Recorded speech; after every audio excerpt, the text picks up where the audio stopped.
Con el avance de Rusia y unas fuerzas que parecen invencibles, el mundo ha comenzado a aceptar una cruda realidad: Ucrania perderá la guerra.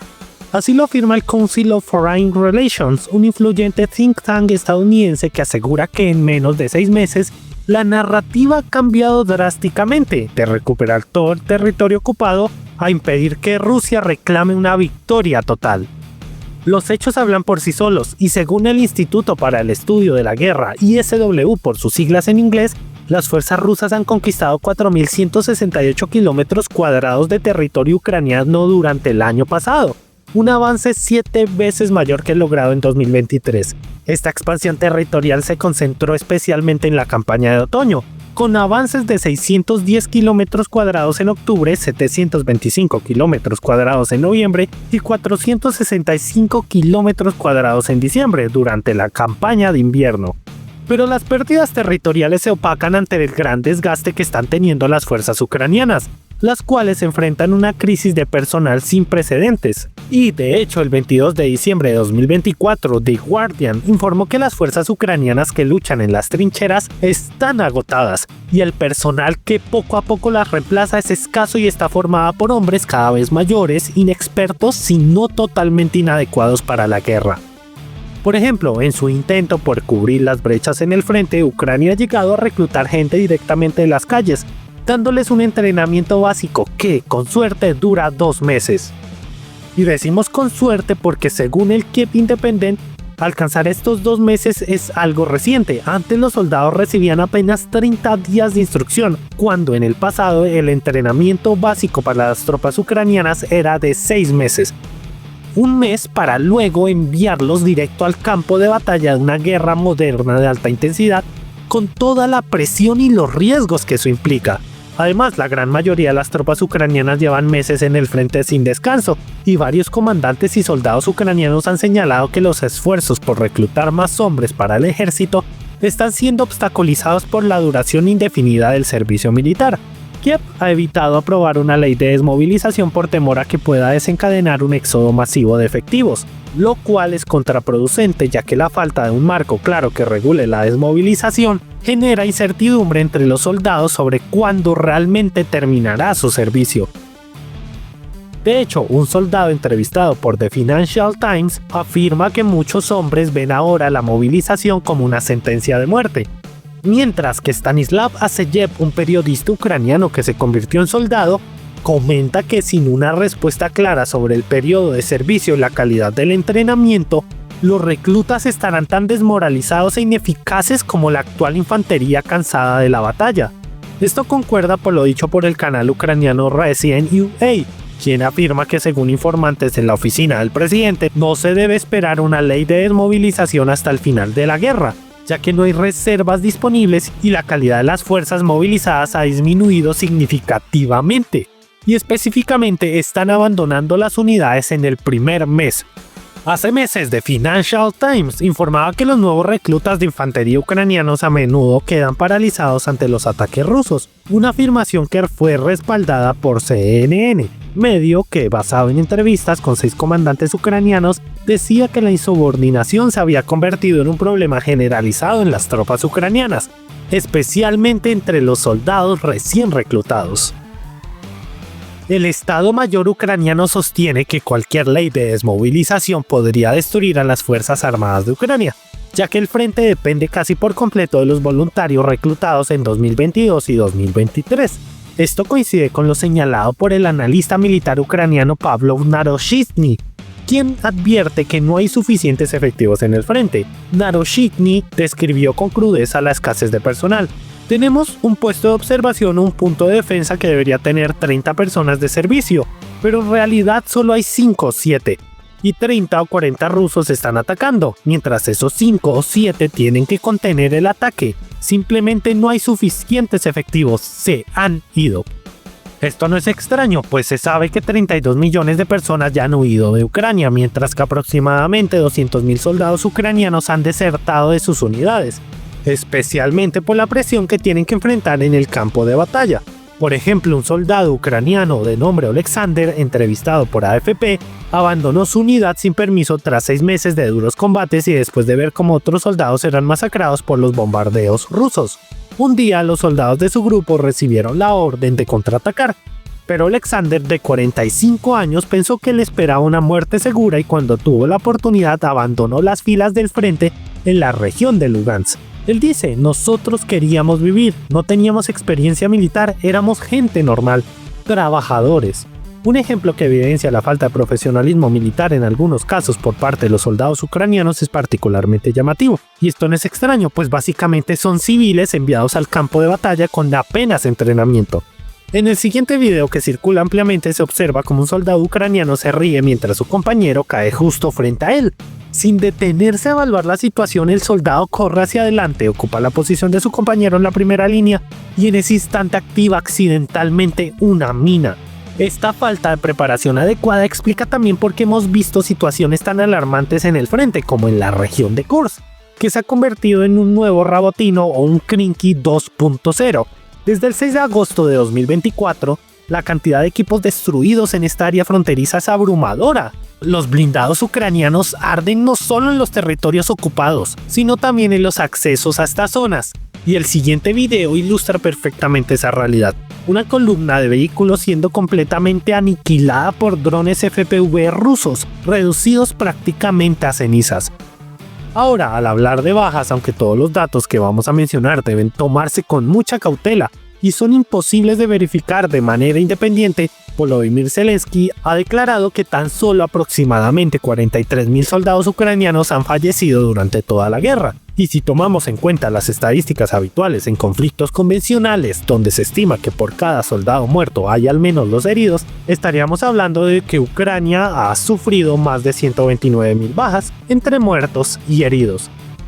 Sin embargo, esto contrasta profundamente con otras fuentes.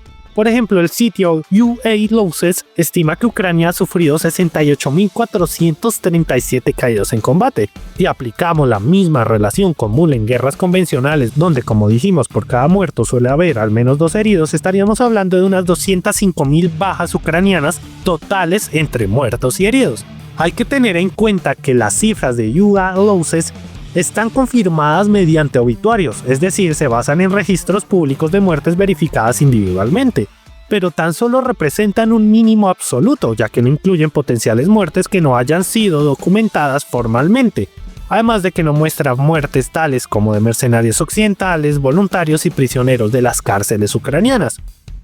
Sin embargo, de por sí estas ya superan considerablemente las cifras oficiales de Zelensky. Otras fuentes, como por ejemplo el canal ucraniano de Telegram Resident UA, exponen que las pérdidas mensuales de Ucrania son superiores a la tasa de movilización. Si durante el verano de 2024 se movilizaron 35.000 personas al mes, en otoño la cifra bajó a 20.000 al mes, de las cuales el 75% fueron movilizadas por la fuerza. Podría decirse que quizás este es un dato aislado, que de por sí no refuta el discurso oficial ucraniano, pero este también ha sido replicado por múltiples fuentes, como el oficial ucraniano Vasil Rumak, quien en una entrevista con el Wall Street Journal llegó a afirmar que el número de soldados en entrenamiento había caído últimamente a 20.000 al mes, en comparación con los 35.000 que había después de que se aprobara la ley de movilización en primavera. Y a esto hay que sumar que un subcomandante de un batallón de nombre Taras, que lucha cerca de Pokrovsk y que fue entrevistado por The Washington Post, afirma que no voy a dar cifras, pero es horrible, se está llamando a más personas a luchar, pero lamentablemente seguimos teniendo bajas y esas pérdidas deben ser compensadas, y realmente no es suficiente. Teniendo en cuenta entonces estos datos, resulta evidente que los nuevos reclutas no son suficientes para compensar las bajas de Ucrania. Y según Resident UA, cuando Zelensky aborda las pérdidas de las Fuerzas Armadas de Ucrania, omite mencionar el destino de los 500.000 soldados movilizados entre 2023 y 2024, cifra que se suma al millón de soldados movilizados previamente en 2022, de los cuales prácticamente no se sabe nada. ¿A dónde fueron tantas personas y si son tantas, por qué llevar a cabo un reclutamiento tan violento en Ucrania mediante la persecución y coacción de las personas? Además, Resident UA indica que las cifras reales de muertos y heridos en Ucrania superan ampliamente el 500.000, aunque esta información permanece clasificada presumiblemente para evitar alarmar a la población y generar pánico social. Por otro lado, según datos proporcionados por fuentes rusas, el canal de Telegram Slavian Grand informó el 7 de diciembre de 2024 que el número total de obituarios militares publicados en los medios ucranianos había alcanzado los 540.000 desde el inicio de la guerra. Ahora, en cuanto a las bajas rusas, los datos proporcionados por Mediazona, una página financiada por la BBC, nos indican que hay 84.761 caídos rusos, los cuales, al igual que UA losses, son cifras confirmadas mediante obituarios y registros públicos de muertes verificadas individualmente, por lo que también representan un mínimo absoluto. Sin embargo, a diferencia de UA losses, Mediazona incluye mercenarios, voluntarios y prisioneros reclutados de las cárceles rusas. Si aplicamos la misma relación que ya hemos mencionado y que es aceptada en conflictos armados, donde por cada soldado muerto suele haber al menos 2 heridos, estas cifras sugieren que el número total de bajas rusas, incluyendo muertos y heridos, podría superar las 250.000. Sin embargo, otras fuentes como las citadas por Kiev afirman que más de 792.170 soldados rusos han muerto o resultado heridos desde el comienzo de la guerra. Por su parte, Mark Rutte, secretario de la OTAN, menciona un estimado de 700.000 bajas rusas, una cifra que también ha sido repetida por Donald Trump y que podría tomarse de los datos facilitados por los ucranianos y que no parecen realmente creíbles. Las evaluaciones de las supuestas pérdidas masivas rusas parecen comprensibles desde el punto de vista de la difusión de propaganda, pero cuestionables en un nivel concreto, especialmente porque partimos de que Ucrania se encuentra en una inferioridad de medios frente a los rusos. Y de hecho, un funcionario estadounidense afirmó que Rusia mantiene una importante ventaja cuantitativa sobre los ucranianos en términos de municiones, hombres y equipo. Rusia demuestra una abrumadora superioridad en el campo de batalla. Posee mayor potencia de fuego, un arsenal de artillería más extenso, apoyo aéreo contundente y la capacidad de disparar al menos 10 veces más proyectiles que las fuerzas ucranianas, e incluso, según algunas fuentes, hasta 50. Esta desigualdad queda brutalmente retratada en el testimonio de un soldado ucraniano de nombre Nezdilov, que ya hemos citado en otros videos, y quien dice que hay que imaginarnos estar sentados bajo fuego enemigo. Desde su lado, los rusos disparan 50 proyectiles por cada uno de los que disparamos nosotros. Nezdilov abandonó su unidad de infantería con permiso porque necesitaba una operación y allí desertó. Afirmó que después de 5 años de servicio militar no veía esperanzas de desmovilizarse, a pesar de las promesas de desmovilización de los líderes del país. Si no hay una fecha límite, dice Nezdilov, para el servicio militar, se convierte en una prisión, se vuelve psicológicamente difícil encontrar razones para defender este país. Las palabras de este soldado no son de extrañar, pues desde hace meses sabemos que Rusia triplica la producción de artillería de toda la OTAN. Y según estimaciones de la consultora Bain & Company, se espera que las fábricas rusas produzcan aproximadamente 4.5 millones de proyectiles este año, mientras que Estados Unidos y los países europeos producirán alrededor de 1.3 millones en conjunto. Además, en términos de costos existe una notable diferencia entre las municiones rusas y las occidentales. Los proyectiles de 152 milímetros fabricados por Rusia tienen un costo aproximado de $1.000 por unidad, mientras que los proyectiles de 155 milímetros producidos por la OTAN cuestan entre $4.000 y $5.000 cada uno. En este sentido, Rusia produce 4 proyectiles de artillería por cada proyectil que produce la OTAN. En este conflicto, al igual que en la Primera Guerra Mundial, la artillería sigue siendo el principal causante de bajas, representando el 80% de las pérdidas de ambos bandos según el Council of Foreign Relations. Y a esto hay que agregar que Rusia no tiene una enorme ventaja cuantitativa en tropas de combate en comparación con Ucrania, porque precisamente no está totalmente movilizada. Y por ello es que resulta difícil creer que las fuerzas rusas estén sufriendo mayores pérdidas que sus adversarios. De hecho, la realidad parece ser todo lo contrario. La superioridad en potencia de fuego permite a Rusia avanzar tras debilitar significativamente al enemigo, minimizando sus propias bajas y aumentando las ucranianas. Un claro ejemplo de esto se observa en la región de Donetsk, donde militares del 35 Regimiento de Fusileros Motorizados de la Guardia avanzaron en Dashenskoye.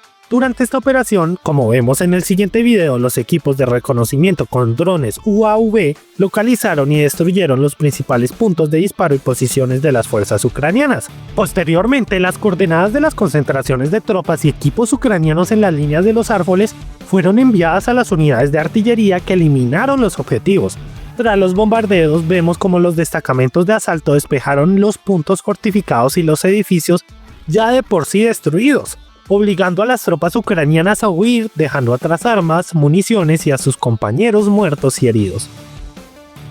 Dicho todo lo anterior, es Ucrania, más no Rusia, quien está enfrentando serias limitaciones para reponer sus pérdidas en el frente, al punto de que para resolver la escasez de soldados, los técnicos de aviación para el mantenimiento de los MiG-29 ucranianos están siendo transferidos a las unidades de infantería. Así lo sostiene una publicación de Telegram, en la que un técnico de aviación señala que su unidad recibió un mensaje sobre la transferencia de casi todos los técnicos a la infantería, lo que significa que se quedarán sin el personal técnico que da servicio a sus aeronaves. Anteriormente ya se habían trasladado 250 personas, y ahora planean transferir otras 218. No hace falta decir que la ausencia de ese personal provocará graves consecuencias en las salidas de esos cazas, y eventualmente no podrán estar operativos, lo que conllevará a su destrucción. Y por si esto no fuera poco, según The Guardian y algo que ya habíamos citado en un video anterior, el Estado Mayor ucraniano ha ordenado a las unidades de defensa aéreas y agotadas que envíen hombres al frente como infantería. Y según una de las fuentes citadas por esta publicación, se está llegando a un nivel crítico en el que no podemos estar seguros de que la defensa aérea puede funcionar correctamente. Además, Ucrania está cometiendo un error aún más grave, pues se encuentra formando nuevas brigadas en lugar de reforzar las antiguas, lo que está dando malos resultados. Y según Michael Kaufman, investigador principal del programa de Rusia y Eurasia del Fondo Carnegie para la Paz Internacional, es una de las opciones de gestión de fuerzas más desconcertantes que había tomado el Estado Mayor ucraniano. Kaufman dice que ampliar la fuerza con nuevas brigadas cuando se necesitan desesperadamente hombres para reemplazar las pérdidas entre las formaciones experimentadas desplegadas en las líneas del frente tiene desventajas visibles, pues con poca experiencia las nuevas unidades han sido generalmente ineficaces en combate. Como se vio en 2023 durante la ofensiva de Zaporilla, las nuevas formaciones tienen un desempeño deficiente en funciones ofensivas y defensivas, ya que requieren un tiempo considerable para ganar experiencia, confianza, cohesión y muchas otras características. Este problema no es nuevo y ya fue enfrentado por Alemania durante la Segunda Guerra Mundial, algo que explicamos hace 3 meses en uno de nuestros videos.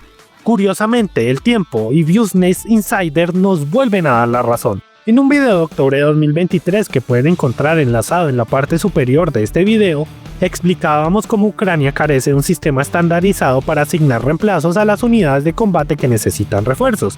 Al igual que Alemania en la Segunda Guerra Mundial, Ucrania ha optado por utilizar los soldados disponibles y sin experiencia para formar nuevas unidades en lugar de reforzar las bajas en las unidades existentes. Esta estrategia, como ocurrió con Alemania, genera 2 problemas principales.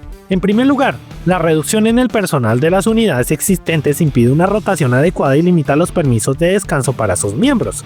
Esto debilita progresivamente dichas unidades, aumentando las bajas entre las tropas veteranas que, exhaustas y reducidas, deben seguir operando como si estuvieran a pleno rendimiento. Ahora, por ejemplo, sabemos que, según el canal ucraniano de Telegram Resident UA, las brigadas ucranianas se enfrentan actualmente a una escasez de personal del 30 al 40%. En segundo lugar, los soldados sin experiencia en combate deberían integrarse en unidades con un núcleo de combatientes experimentados, donde puedan aprender y consolidar sus habilidades junto a veteranos. Este método reduce significativamente las bajas entre los novatos, ya que van aprendiendo de la mano con tropas experimentadas. Sin embargo, Ucrania ha optado por formar nuevas unidades sin contar con un núcleo profesional sólido, que obliga a los nuevos reclutas a adquirir la experiencia de la manera más dura, en el campo de batalla. Como resultado, estas unidades recién formadas sufren un porcentaje de bajas alarmantemente alto, antes de alcanzar un nivel mínimo de operatividad. Al respecto, el teniente coronel Bogdan Kotrevich, que se desempeña como jefe del Estado Mayor de la Brigada Azov, dijo que es una completa idiotez crear nuevas brigadas y equiparlas con nueva tecnología mientras las existentes no cuentan con suficientes efectivos. Un caso que ilustra perfectamente esta situación es el de la 155 Brigada Mecanizada Ana de Kiev, unidad que ganó cierta notoriedad tras ser entrenada en Francia y que fue reforzada con drones y equipo adicional, pero que enfrentó una realidad alarmante en el frente de Pokrov, pues 1.700 soldados ucranianos desertaron de sus filas. Según el propagandista ucraniano Yuri Butusov, la brigada se enfrentó a importantes desafíos organizativos.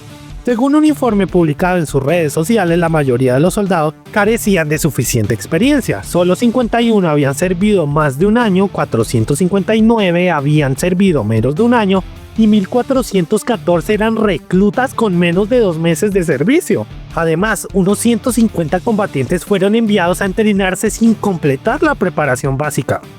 Esto creó un ambiente propicio para el caos, y según Butusov, ya en la primera semana de diciembre de 2024, incluso antes de que comenzaran las operaciones de combate, ya habían 198 casos de ausencias no autorizadas, mientras que las pérdidas de personal aumentaron después del inicio de las misiones de combate debido a la mala organización. Para finalizar, desde el comienzo de la guerra en febrero de 2022, Rusia dejó muy claro su objetivo: desmilitarizar Ucrania, como lo dijo el propio Vladimir Putin. Y ahora esto ya podría resultar en las últimas fases de la guerra de desgaste, y ahora los resultados empiezan a ser más que evidentes. La capacidad militar de Ucrania ha sido debilitada de manera drástica. Las bajas son alarmantes, las deserciones masivas y las brigadas enfrentan una falta de personal tan grave que muchas operan con apenas una fracción de su fuerza necesaria. Mientras tanto, Rusia sigue avanzando con su superioridad en artillería. La diferencia en potencia de fuego y organización se siente en el terreno. De lo contrario, Ucrania no tendría que llamar a técnicos de las unidades antiaéreas y de la aviación táctica para suplir sus pérdidas. Al final, todo parece indicar que lo que Putin declaró al inicio de la guerra no solo era un objetivo, sino un plan que ahora se está ejecutando con precisión, desmilitarizando Ucrania paso a paso y cambiando el equilibrio de poder en toda la región.